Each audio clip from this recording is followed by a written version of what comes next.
abuse de Hitler sur ce pays. Mais la France a trouvé territoire chez moi, a trouvé refuge chez moi. Et donc, moi, avec les Français, c'est mes enfants. Moi, j'ai des alliés. Moi, quand je suis venu en France à l'époque, j'étais étudiant, je suis arrivé dans la Haute-Saône, à Vesoul. D'accord? Et à Vesoul, moi, j'ai une famille européenne. En tout cas, j'espère qu'un jour, je les retrouverai, cette famille-là. Madame Claude Legrand, à Echelon-le-Sec. Et Madame, Monsieur Paris. Cette famille-là, en fait, mon papa Simon Guimard me dira, en fait, c'est mes arrière-grands-parents qui sont venus naître ici blancs. Et c'est elles qui sont occupées de moi à l'époque quand j'étais étudiant à Vesoul, en UT. Et quand papa Simon Guimard me visitait à Paris en 99, cette dame-là regrettait quand on m'arrêtait, quand on m'était en prison, quand j'avais des HO et tout ça, quand la France enfin l'administration française m'ingurgitait les besoins de l'épide, quand ils disaient que j'étais un fou. Tu vois?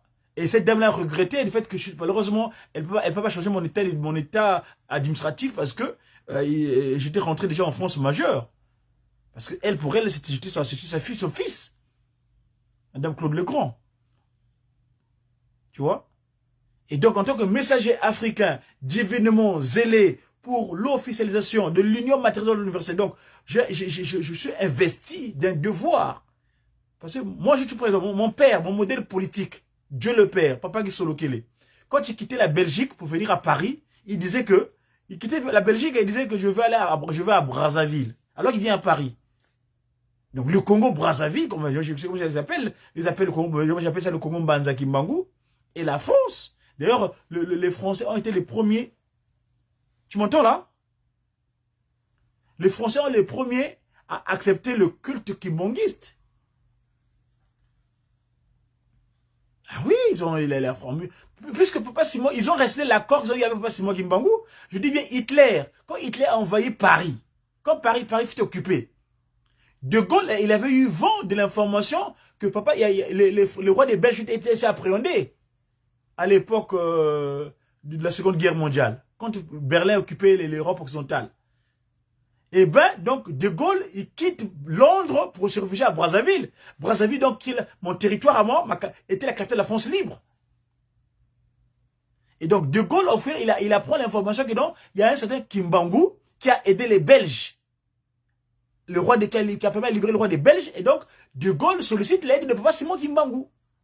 Papa Simon Kimbangu prisonnier à Lubumbashi, parce que Papa Simon Kimbangu, il est symboliquement fermé physiquement, mais spirituellement, il est laissé d'esprit, donc il était en mouvement. On le voyait partout.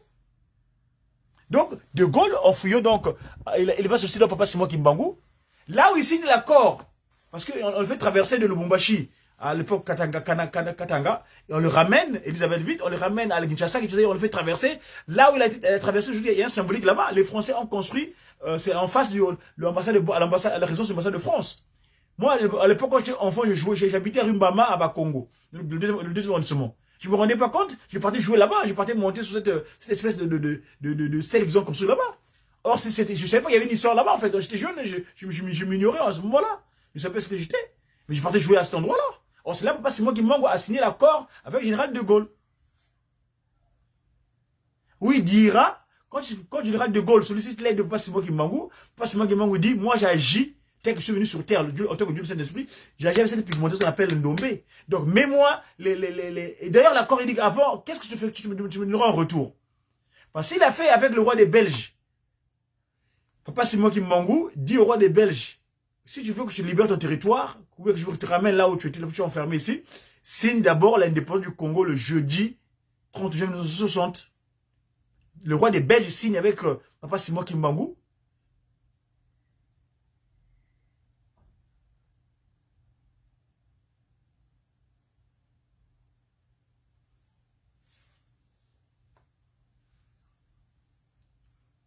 Mais parce que Dieu se respecte.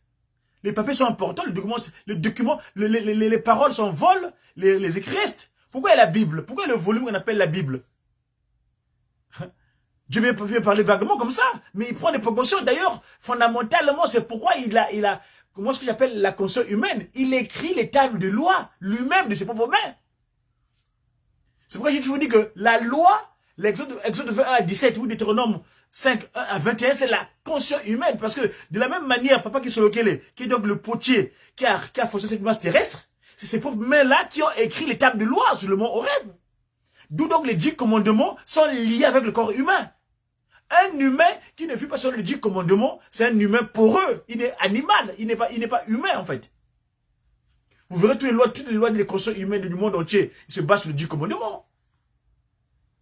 Tu ne tueras point, tu ne voleras point, tu ne commettras pas l'adultère, ainsi de suite. Sauf qu'il défale un petit peu le premier commandement. Tu n'auras pas d'autre Dieu que moi, papa, c'est moi qui manque ou qui gagne. C'est le premier commandement. Parce que le dit texte de loi, le commandement, dans ce premier temps, c'est les relations entre Dieu et l'homme. Et après, les commandements qui suivent, c'est entre l'homme à l'homme. En quelque sorte. Tu vois? Et donc, Papa Kimbangu signe l'accord avec le roi des Belges d'abord dans un premier temps. Il dit donc, l'indépendance du Congo le jeudi 30 juin 1960.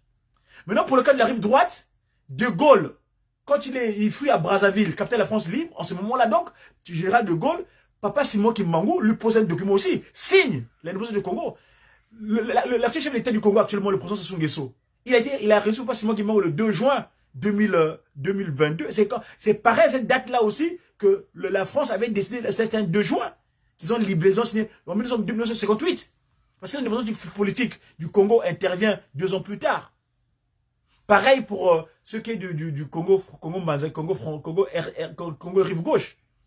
Parce qu'il y a Congo rive gauche et Congo rive droite. Moi, j'aime pas les termes qui utilisent actuellement démocratiques, Brazzaville, les tics maçonniques qui n'ont même pas d'histoire, qui se reposent sur rien, culturellement parlant. Moi, je raisonne en termes de Congo rive gauche, Congo rive droite, le Congo, les Nzadia Congo. Et d'ailleurs, quand on s'appelle par exemple des Congolais, moi, ce terme-là, ça dit que ça me fait tellement mal que quand je m'appelle Congolais. Non, mais je te jure, je dis ça par expérience. Hein. Une fois, je dis que quand Papa Simon me visite, donc quand je faisais des visites dans les administrations françaises, en leur expliquant que non, nous sommes venus en France on est ambassadeurs. On est ici, on a une mission. Cette mission consiste à ramener le message du Saint-Esprit, Tata Kimbangu. Si vous avez ramené un Christ qui n'avait rien à voir avec le Christ et Jésus, mais ce Christ-là est vérité. Ce Christ-là a confié la charge à son Père, qui est donc Papa Simon Kimbangu. Parce que Jésus-Christ, il est le fils de Saint-Esprit. C'est une conception immaculée. Alors là, Papa Simon Kimbangu, dans son action, il nous envoie en tant qu'ambassadeur. Le symbolique, d'ailleurs, c'est l'acte de pigeon. On ne sait pas, tu connais un peu les termes que Papa Simon Kimbangu a fait sortir au Congo Brazzaville, les termes de soutenaire. Pendant les soutenaires Papa Simon Kimbangu premier, c'est pas vraiment physique. Il y a eu ce qu'on appelle le pigeon. Enfin bref, je ne vais pas revenir là-dessus. Et donc, le terme congolais me dérange de cas de sens que, à l'époque, un jour, je vais assister à un ami à moi, qu'on a grandi ensemble là-bas au quartier, au 17e arrondissement du Congo-Brazzaville, à Amphilo, à Nzoko, au petit séminaire Saint-Jean, là où j'ai grandi. Un ami, le garçon avait fui la guerre. Il fuit la guerre, n'est-ce pas? Et on sait que le Claude Angéli, un journaliste du Canard enchaîné, qui avait détaillé comment le chef d'État actuel a repris le pouvoir au Congo Banzagimang en tant que chef d'État. C'est une manigance des grands taurions. C'est-à-dire le grand maître additionnel des loges, que non? Parce que le Soubali aussi était grand taurion aussi. C'était des maçons tous, dans leur église. C'est l'église de Lucifer, leur église à eux. Quand leur chef d'État a décidé que l'autre quitte le pouvoir, l'autre prend le relais. Entre-temps, il faut qu'il y ait des grabuges. Parce que le sang humain, c'est leur délectation. Nous, il y a un cantique qui dit Menga mabantu, satana wakitu dimo malavu mandima vinya, donc le sang humain, ça dit que Lucifer se délecte de la souffrance de l'homme sur terre. Surtout le peuple Congo, le peuple divin, le peuple ancré naturellement, c'est-à-dire ceux qui ont choisi de naître au Congo, ce sont ceux c'est des patriotes de Dieu. Donc Papa Kimbangu, Kiangan. Et donc, le sang humain, là, quand les gens sont dans la souffrance, les gens ont le doute. Parce que le peuple africain, naturellement, est divin. Il croit en Dieu. C'est un peuple déiste. Mais quand la souffrance, à force de souffrir, ils mettent un doute. Et le doute, c'est là où Lucifer profite. Et donc, je rappelle, donc, ce jour-là, je vais un ami à moi à Nanterre, qui avait fui la guerre, on a grandi ensemble à Nzoko là-bas. Et tellement qu'à la fin des questions, il dit, bon, mais j'étais offusqué. J'ai dit, mais monsieur, mon maître. J'ai dit à son maître, mais qu'est-ce qui se passe? Mais nous savons que les Arabes ont quitté ici. Chirac a donné l'aval. Arrivé chez Bongo, le beau-fils Oyo, et puis les armes ont crypté à Mazagimbaou, donc à Brazzaville, il y a eu des morts. Donc s'il a fui, n'est-ce pas vous qui avez provoqué cela? Ah, ce gendarme-là n'a pas supporté, que j'avais dit Chirac, il n'a pas supporté, il m'a soulevé, il m'a porté, il m'a bossé contre le mur. Il dit, Congo, l'est que tu es. Cela, j'ai su que, donc en fait, ces gens-là qu'on appelle les Congolais, ils nous injurient. C'est une injure. Congo, l'est que tu es. Tu as vu? Et c'est à l'époque, j'avais fait une main courante à la police de police, à l'IGS. À l'époque, c'est Jacques Tibéry qui était maire de Paris. J'étais reçu là-bas. J'ai porté ma plainte à la police de police. Mais bon, quand tu me dis ça donne sans suite parce que ça leur arrangeait pas, c'est pas de leur intérêt. En tout cas, moi, j'avais mis la main courante. Et depuis ce jour-là, moi, je dis, moi, je suis plus congolais. Moi, je suis un Congolois. Et un Congo, s'il te plaît, je pèse avec le K. Parce que le Congo avec C là, ça n'a même pas de sens. D'ailleurs, la lettre, moi, je suis un Congo. La lettre C en Congo n'existe pas. Il y a que la lettre K qui existe. Donc, l'alphabet Congo, toi qui appelles le Mandombe, l'alphabet Congo, il y a 21 lettres. C'est pas anodin. 21 lettres, c'est-à-dire 3 fois 7. Le chiffre 7, le chiffre de la personne de Dieu. 3 fois 7, 21. D'où les 21 caractères qui existent de la culture Congo. La langue naturelle, la langue divine. Et donc, depuis là, moi, je me considère un Congolois. C'est-à-dire un Congo qui est vu selon la loi divine. Qui est donc la loi divine, c'est quoi? C'est la constitution humaine. Parce que Papa Diangenda Kuntima, la deuxième forme physique, pas seulement qui manque sur terre. À partir de Lukulu, en 58, quand tu fais tressailler son sang, hein, Muna Lukulu, ce jour-là, il devient pas seulement qui manque. Parce que ce qui manque, deuxième là, c'est lui qui structure cette essence divine, cette chance, cette grâce que nous avons, l'église. Bon, le terme église, moi, je me dérange quelquefois, mais j'ai plutôt l'institution. C'est une essence céleste qui a quitté le ciel, qui s'est matérialisée sur terre depuis le siècle 21, dont lui-même Dieu qui est à la tête. Parce qu'il ne peut être chef spirituel de l'institut Tatagimao que lui-même Dieu, Tatagimao. Voyez-vous? Et donc, d'où son acte de Luku là en 58. Parce que, pourquoi 58? Parce que le Congo, dans la forme de 1808, quand la coalition internationale, hein, qu'on appelle la Belgique, c'est-à-dire la magie de Bâle, parce que Belgique vient du Bâle, de Belgique, c'est-à-dire la magie de Bâle. La Belgique, c'est un petit État que la coalition internationale a créé, c'est-à-dire la France, l'Angleterre et l'Allemagne, ils ont créé un petit État tampon dans lequel ils avaient donné ils avaient pris un Bourbon, c'est-à-dire c'est que les lignées royales en France, l'Europe sont les mêmes, hein. On a eu la visite la semaine dernière du roi des Belges qui est venu, qui a tout, mais en fait c'est un Bourbon, hein, c'est les mêmes. C'est même, tu vois, en Angleterre, c'est la même famille en quelque sorte. On l'avait mis là-bas comme autorité. Après, il est allé approprier le roi des Belges, Léopold, comme sa propriété. Hein? Et finalement, vu qu'il avait sur les dettes de Rothschild, c'est-à-dire le dragon rouge. Parce que Rothschild, ça veut dire enfant rouge. Hein? Ce qu'on appelle les Ashvolt, c'est-à-dire que qu'on appelle ça créer les Illuminati là. Hein, la rose croix, parce que les Illuminati, c'est la grosse pyramide, hein, mais tout en bas, il y a des roses, il y a des francs-maçons, des roses chrétiens, enfin, je veux dire, des roses chrétiens, des maïcaristes, toutes ces petites spiritualités des satans sur terre, là. Des structures bien organisées, hein, structurées. Hein, ils disent qu'à obédience philanthropique, ils jouent un peu ce petit mot-là, dans leur langage, mkadiapimanique, là. Enfin, bref. Et donc, Papa Kimbangu, il dit, la France, le Congo aujourd'hui, avec ce territoire-là, c'est le même territoire. Moi, quand je quitte, c'est pourquoi à un moment donné, pour ceux qui demandent le sud français, d'abord, le Congolois qui viennent soutenir le sud français ici, je le trouve des ridicules. C'est-à-dire, c'est des peuples qui s'ignorent. Hein? Parce que naturellement, leur territoire aujourd'hui, le chef qui est là-bas, c'est un franc-maçon. D'ailleurs, il avait prêté serment pour servir d'intérêt de la franc-maçonnerie.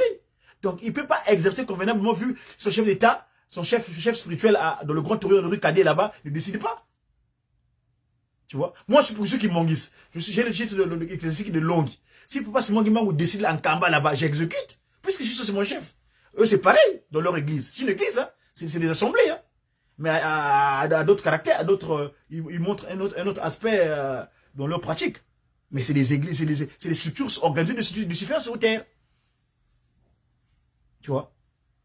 Donc moi, je me considère un Congolois. Je ne suis pas laid, moi. Depuis là, ce jour-là, j'avais dit, je suis plus laid. Parce que ce jour-là, quand le gendarme m'a balancé contre le mur, j'ai dit, ah, bah, tu vas pas donc, tu vois.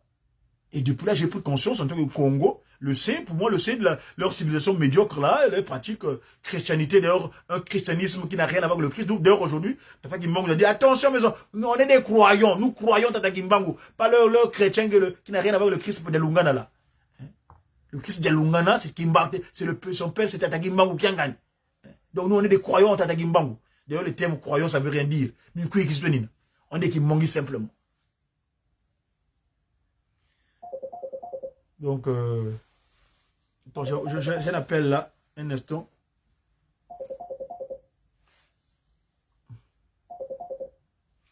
WWW. Allô? Allô? Monsieur de Courcelles, je peux te rappeler plus tard? Je prends un appel d'un Kundi là, Papa Bikando. À très bientôt. W. Allô? Ah, quel est logo? Oh, W, le 3 W. Allô? Ah, le français dans mon nom. Attends, je vais t'appeler, je t'appelle autrement.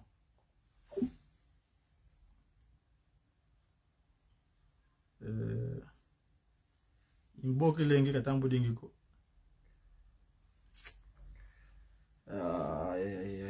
W. Schmidt.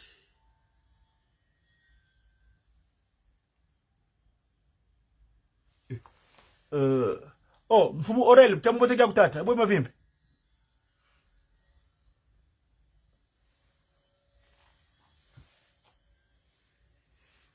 Mes chers amis, donc vous nous suivez au nom du père Papa Kisokele Lukelo, du fils Papa Kisokele Lukelo, qui est donc mon modèle politique, Papa Dialungana qui a gagné le Christ Jésus, qui est mon modèle scientifique, et le Saint-Esprit dit Papa Diangenda Kuntima, qui est donc sa divinité passe mon Gangani, qui est donc mon modèle spirituel. Mes chers amis, nous sommes aujourd'hui un jour de Nkenge, c'est-à-dire jeudi, le Jupiter Day, le jour de Jupiter, dans le cadre de notre organisation de médias, nous venons de temps en temps venir vous communiquer des informations ou bien échanger dans le cadre de la nouvelle civilisation qui est le kimongisme. C'est que le jour de Nkenge, le jour de Jupiter, Jupiter Day, qu'ils ont appelé jeudi, jeudi vient de Jupiter. Que dire? Attendez, quelqu'un m'appelle là. Allons d'abord voir ce que dit Tata Tsogenzila. Non, Tata Fumon sa divinité. Bisengwe Rosala. Suivons par Fumon. Liboso passe de bisengwe yaka. Mais oya biso bilaka o bango balobaki. Et pas être outil, tu yebi, mais pas toujours qu'elle est, tu yebi te. O likamba ki bundu, na pesi nzela na papa mbenza. Na bomwana, o yiki to lukanga mayebo. Kamwe mwana na kikonda, oya mwana na kiawa, na kibundu. Mutandengwa na mwana na te. To yoka ye moko papa mbenza. Me fumalongo, na bomwana na ye atiaki dese na mabele ndenge ndako nzambe oyo kozala me mwana moke esika eye kobima tozokanisa me likambo yango neti eza fonde me eza fonde te yango nalobaki mokolo yenga tata nzambe aza na ngambo banani ye vous allez ici, hein?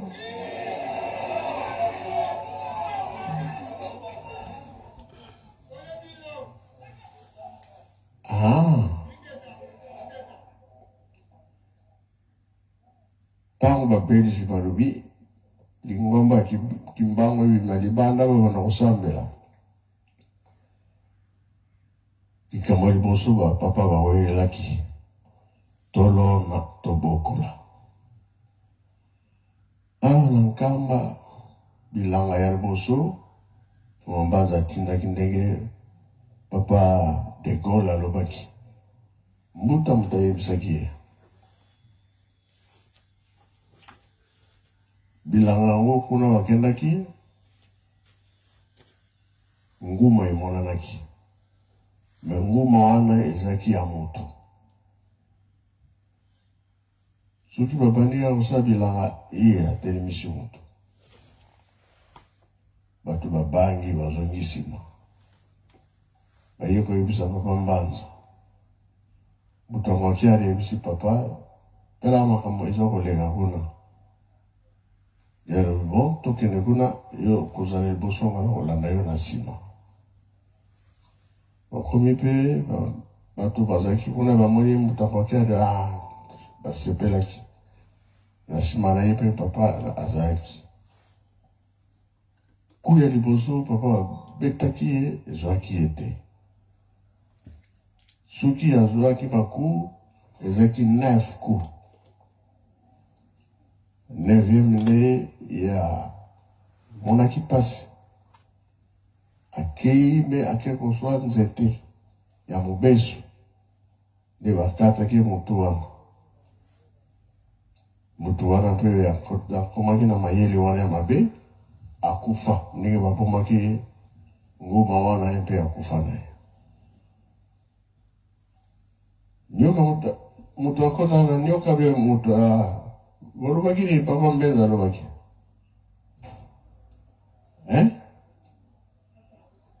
Sata na utakota kina nyoka.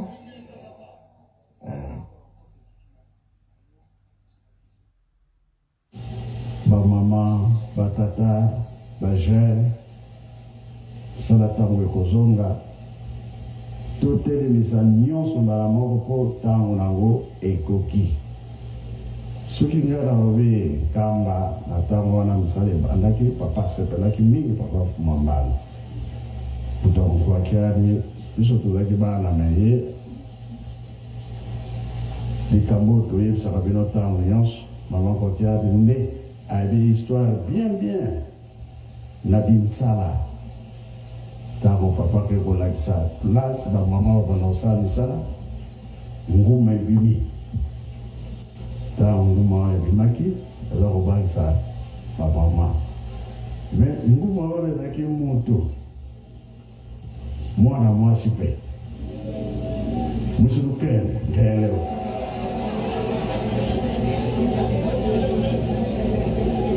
kiseuke tibunu tibune mboma kelele musulukele nduna akitu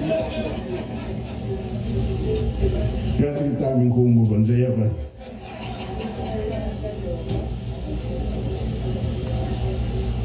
Uwin ko kimbangi tibukin. Hotel kimbangi tibukin. No way.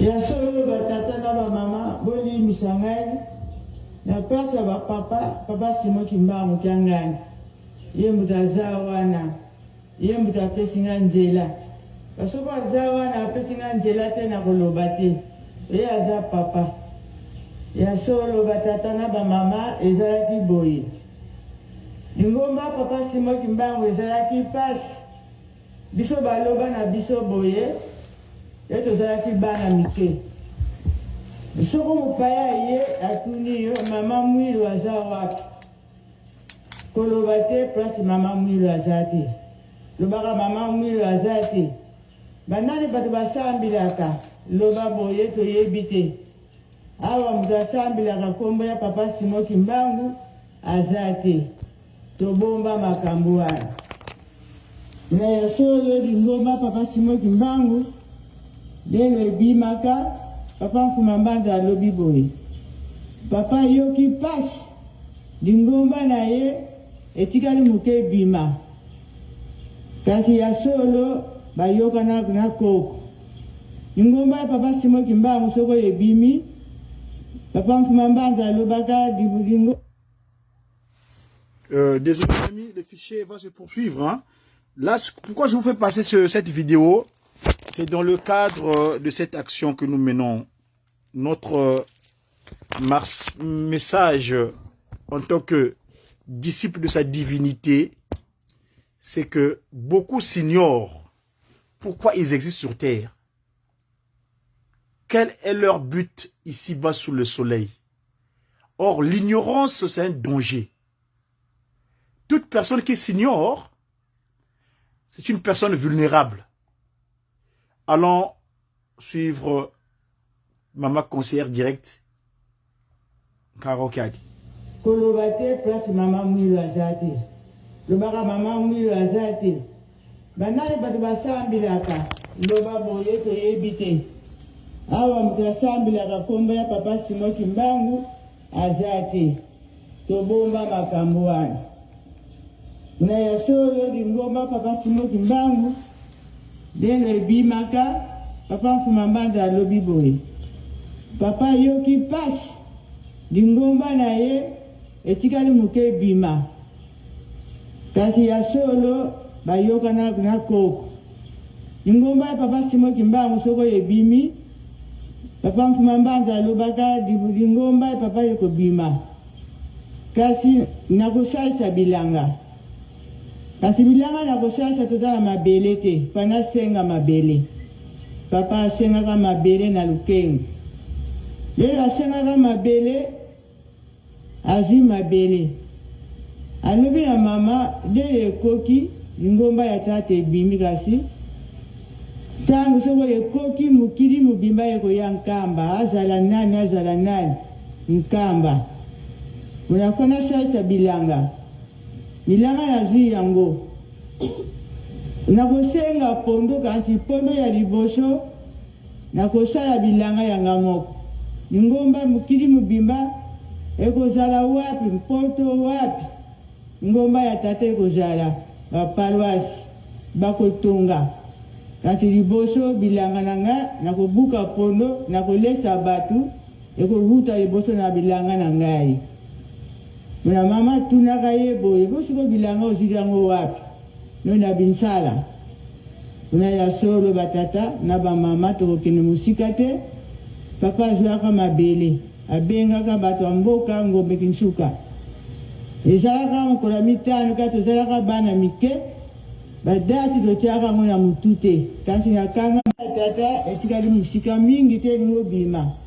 Nakosenga pondo kasi pondo ya libo. Tunaka yebo. Ebo siko bilanga ozidango wapi.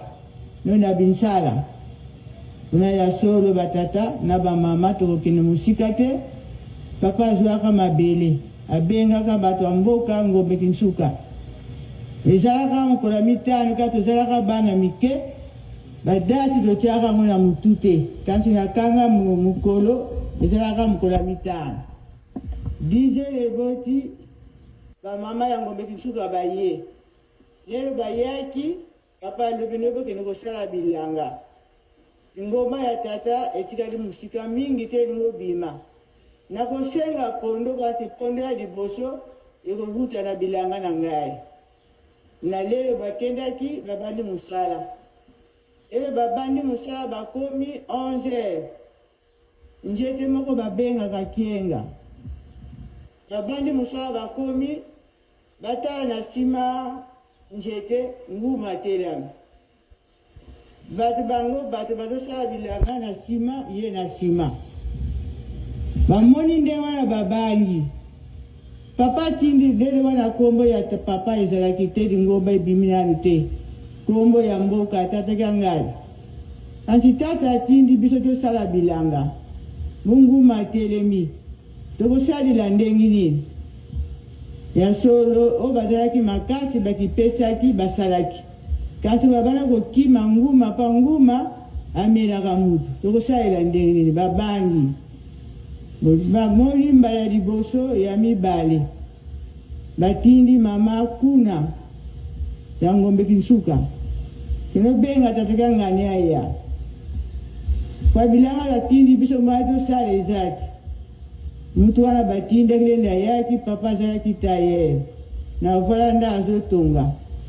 Atala kaka boya tuninga papa za wapi.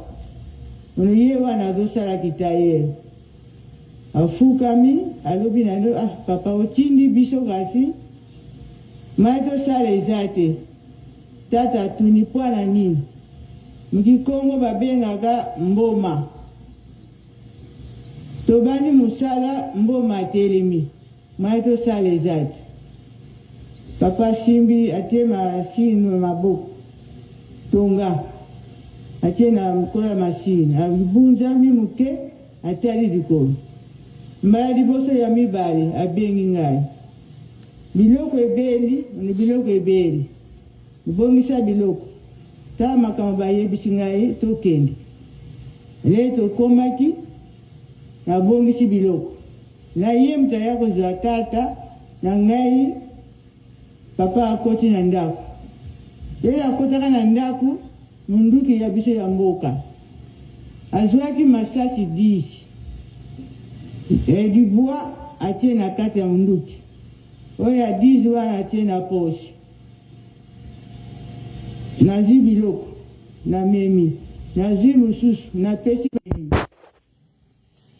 alobi boye nakokende lisusu te kasi kende loba na bango boye bosala biloko ebeli ni biloko ebeli le tokomaki nabongisi biloko na ye mutu aya kozwa tata na ngai papa akoti na ndako ye akotaka na ndako munduki ya biso ya mboka azwaki masasi 10 du bois atie na kati ya munduki oyo ya 10 wana atie na poche biso atelemi mungapi na telemi alobi boye nakokende lisusu te kasi kende loba na bango boye bosala bobanga te ngai nakoya te na ye mutu aya kozwa tata na ngai papa akoti na ndako ye akotaka na ndako munduki ya biso ya mboka azwaki masasi 10 du bois atie na kati ya munduki oyo ya 10 wana atie na poche nazwi biloko na memi nazwi mosusu napesi mpa oyo atindaki bato tobandi kokende papa azongi nsima ona kokende lisusu te oyo moto aya kozwa biso atelemi mungapi na telemi alobi boye nakokende lisusu te kasi kende loba na bango boye bosala bobanga te ngai nakoya te ngai nabangaki mpa mboma amelaka motu mboma amelaka motu bosiko papa alobi tokende wakokende lisusu nakobandela ndenge nini alobi kende nabuzongi mwasi alobi mbaya misato nabandi kokende boye moto batindaki azotala ngai toke tokomi na mboka na bilanga na binsala mai eza wana tokatisi mai tokena kokuta bato nyonso bavwana bazozela tata bo yeye moko tata na yo aza wapi alobi bosala akoya te bato balembi jutu tosala ya akoya te ya solo ngapi na bangaki kasi mwatie na bo atindaki mwaye na banga lisusu eza te ono bosala na soko tobandika mosala nguma akoya ono likambo te soka ye moko atindi biso akoyeba ndenge nini akosalela awo bakipesaki babandi mosala.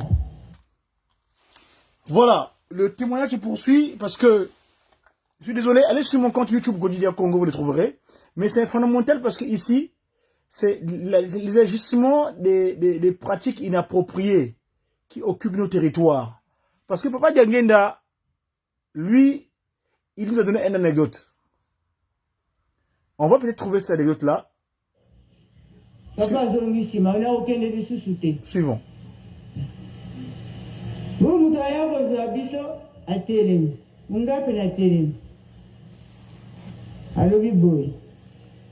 Na okende lisusu te kasi kende loba na bango boye bosala bobanga te ngai na koya te ngai na banga ti pa mboma amelaka mutu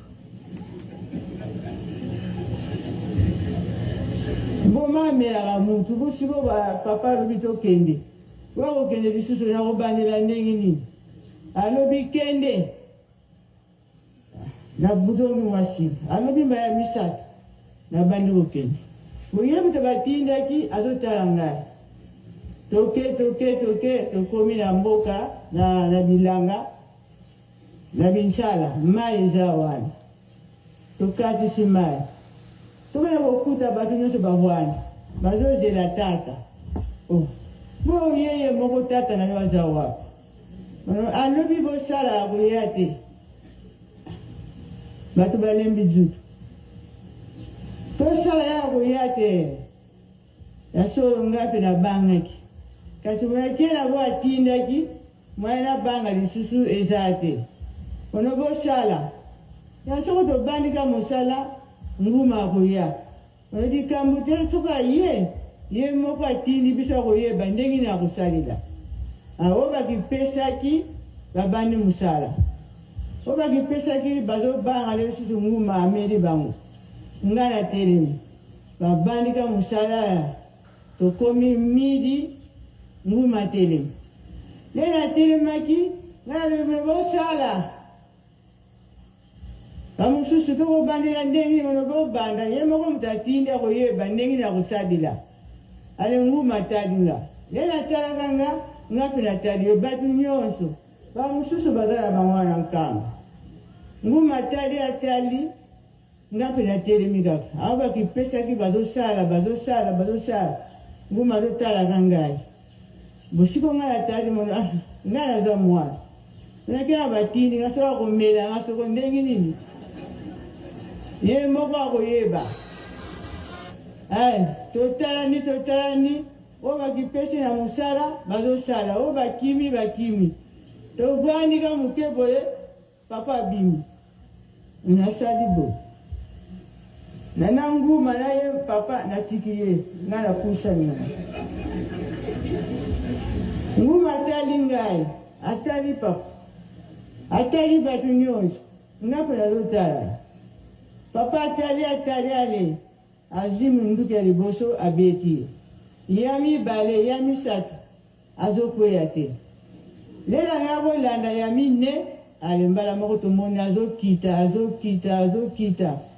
lela akitaki avwani neti mutu pa ezalaki ya kolingama bo azotala ndenge ya kobandela ndenge ya kokendela na tulu wana batata na bamama ezalaki pasi papa mfuma mbanza okokanisa mai ezokobimana na nzutu neti pompi pasi atelamiki nyonso epoli ekiti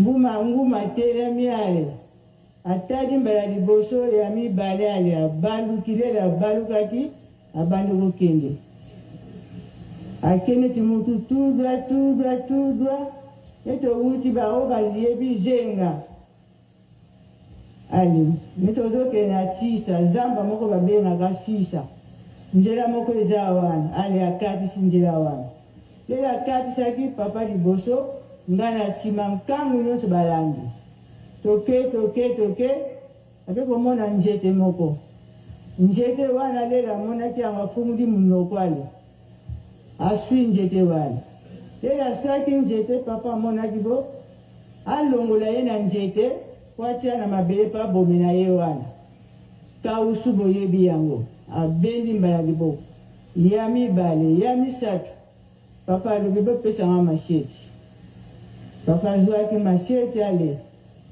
masieti ya liboso ya mibale ya misato kingolo na mutu etikala na nzete wana papa alobi esili toke na biso nyonso papa liboso biso na nsima na makambo ezalaki ndenge wana kanzi diale wana asalaki pembe neti bapapie wana ndenge azokenda diale efungami ye biso nyonso tozokoganga ndenge nazoloba boye bateme bazali baza na bango wana le tozongi papa alobi bosala na bino makambo nyonso esili mpona ya solo batata na bamama ezalaki ndenge wana na lele ya boye saka moto alongaki o nzambe nzambe moto alongaki ezalaki ndenge wana na kokende mosika te sokolo moto alingi komona place wana na binsala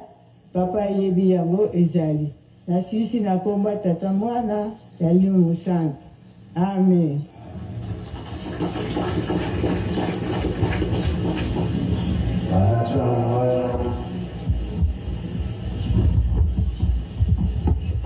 likambo ntango esalamaki kobanga mpe esilaka pamba te satana bakati ye moto bongo mpe bongo te totali lisusu tata mfuma bongo ake na kunzulu bato ya kunzulu bazali awa nayebi te nani ayebi histoire bien marule ntango wana bamusicien nde basalaka mosala wana tutelema kondi bene bia mboto libakilini pesa ya solo likambo ya tata nzambe basakanaka na yango te Congo Brazzaville na kunzulu nguma na février. Voilà, mes chers amis, je ne vais pas tirer en longueur. Je vous ai dit que c'est disponible sur mon compte YouTube Bonakuba Télé, YouTube Godidia Congo, vous le trouverez.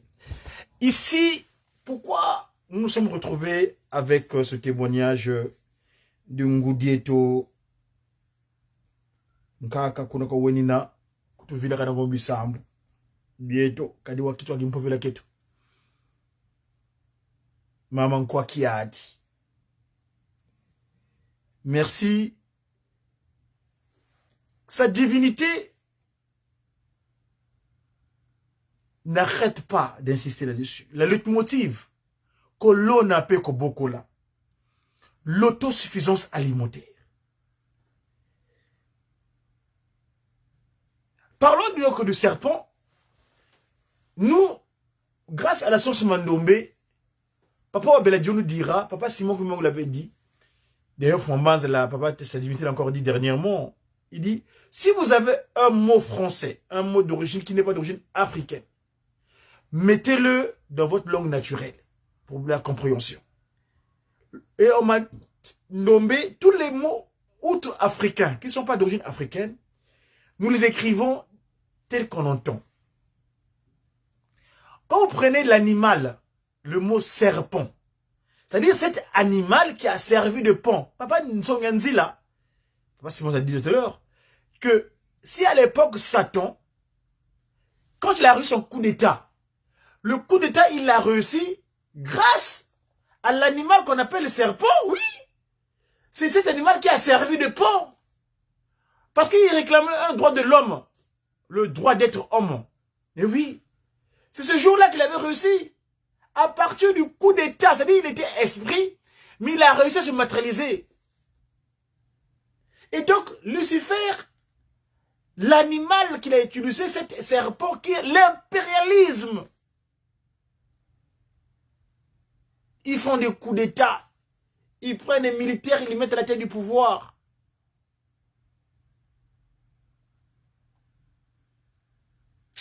Ah, Tata Kimbangu, tu fais l'enkenda.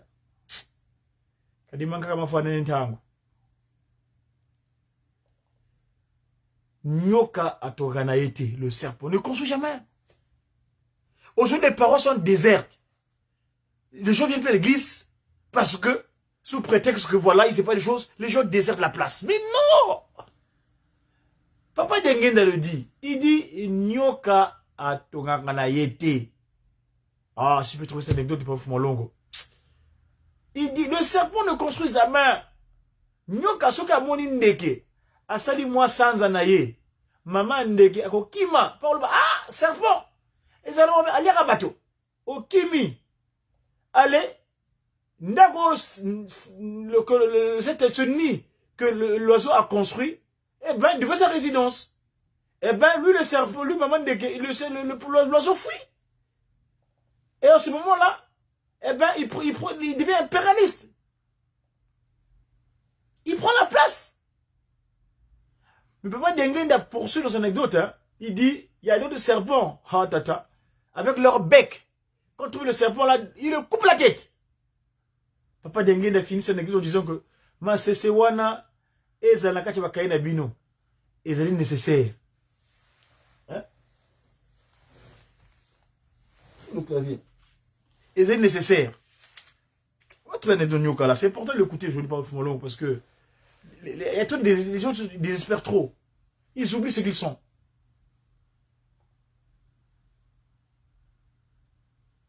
Si pas fumé long. Si pas fumé long.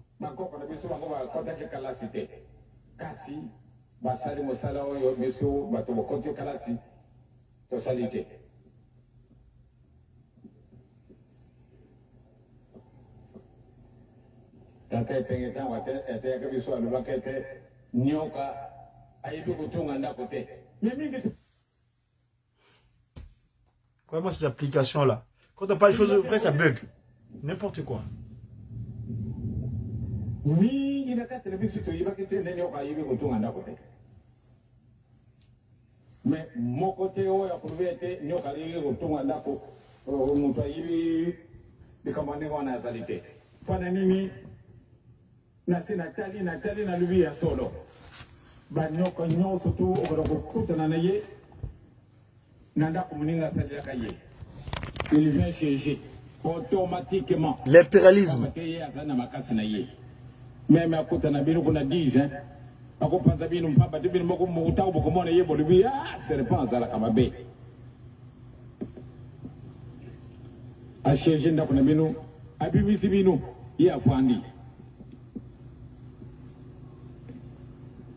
Manyoko yokotambala kadikolo dikolo akoti ya moni ndako ndeke asali ale yake kokota ngo avandi ne wana mandeke mususu na bek na bangoba kutima na dibulu munene ya profond na kati na nzete ya mobiso akoti kuna na kati me soko nyoka ye aye kokota na ekumisheje na ye ndeko wana ekumi elokone ya kolia soko ndeko wana zama ye la kimi na ye ndako wana ezali ya ye ya ndeke de susute ndeke pe moyo kokote yango ezali te bandeke makasi bazali oyo bakubundisa kampenyoko aye kokota na wana akati ye bandeko wana bazali kasi bamususu bazala ka faible akote kaka vwani na ye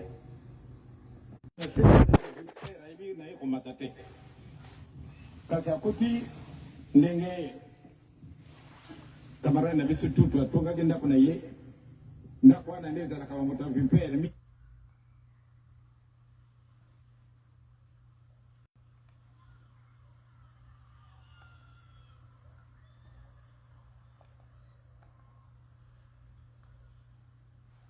c'est triste quoi. Akoti kuna na kati me soko nyoka ye aye kukuta na ekumi sheji na ye ndeko wana ekumi elokone ya kolia soko ndeko wana zama ye la kimi na ye ndako wana ezali ya ye ya ndeke de susute l'impérialisme ndeke pe moyo kokota yango ezali te mandeke makasi bazali oyo bakubundisa kampenyoko aye kukuta na wana akati ye bandeko wana bazali kasi bamususu bazala ka faible akote kaka vwani na ye oyo banyoka bakutambala kabene na se tel que vipera ibi na ye komata te kasi akoti ndenge kamara na bisu tutu atongaki ndako na ye ndako wana nde ezalaka bamoto vipere mingi ndako na yango ifo mpuku atungira ye obieni ama mosusu atungili ye akei kosheje kuna me babo wa azali monene kasi ayibi kutunga ndako te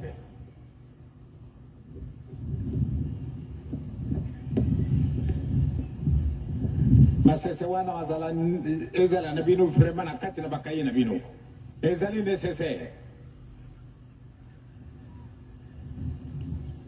tango oyo tozala komona ete haja ya Afrique ekumimitelangano l'Afrique tokomina pasi moyen ya kookana na biso lisusu ezali te mpona nini eloko wana moke ezangi biso yo moto ozalaki yango ozalaki na yango okimise yango sikasika wa nzambe apesi yo nzela ale zala na bolingo zala na mibeko zala na misala na kujungisela bino eloko wana tomoni be bato wana bazali zoba bakembangisa vraiment ndenge nini wana solo ekomona na etikali na yo na ngai mu. Voilà, en tout cas mes chers amis, je ne veux pas tirer en longueur, hein. Ce que je voulais signifier ici, c'est que l'homme Ndombe, qu'on appelait noir à mode du soir, c'est-à-dire une négritude aussi du peu de valeur, Papa Kimbangu nous a tout donné. Il n'y a plus rien à tergiverser. Nkamba d'abord et le reste redonne de surcroît. À très bientôt, c'était mon ami.